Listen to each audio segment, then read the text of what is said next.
Right, so got in the news today that a Saudi man called Fayen Al-Ghamdi, I think I've pretty much slaughtered his name there. Anyway, he's a cleric from Saudi Arabia, so he's a good, honest, holy man, and he's been accused of raping and torturing his 5-year-old daughter. Yeah, he's a nice man. So the judge has accepted that since he's a family member, he doesn't actually have to serve a great deal of time in prison, and he's already been released after agreeing to pay blood money to the family of the victim. The family of the victim in this case is, of course, himself.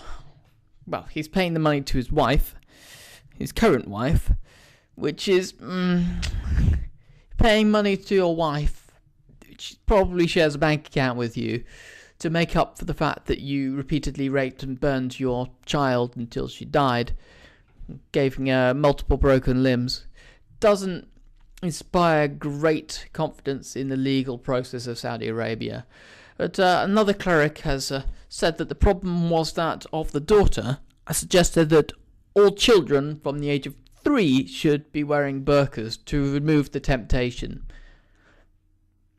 I'm sorry, but if someone's raping a 5-year-old, it's not the 5-year-old temptress causing the problem. It's the adult. And there's something seriously wrong with a judge that believes that a fine is suitable punishment for rape and murder of a young child. Of course, he can't be put to death because women aren't considered to be equal in Saudi Arabia. And husbands cannot be executed for murdering their wives, or presumably their daughters. Women, of course, can be executed for killing their husbands, which is slightly hypocritical, slightly madness. I don't know what's going on in Saudi Arabia. Every man and his dog seems to be a cleric, and half the clerics seem to be insane.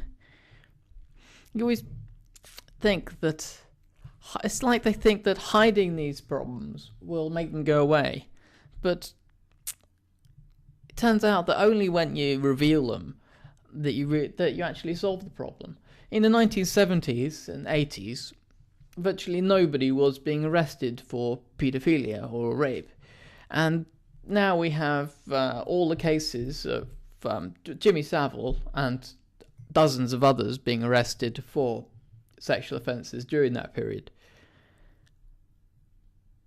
And we see that when no one talks about it, the actual level of these crimes that no one's talking about is incredibly high. It's only after you start talking about it, start admitting that you have a problem, that you can actually lower the numbers. Denial is not a solution, and neither is fining someone for raping their daughter.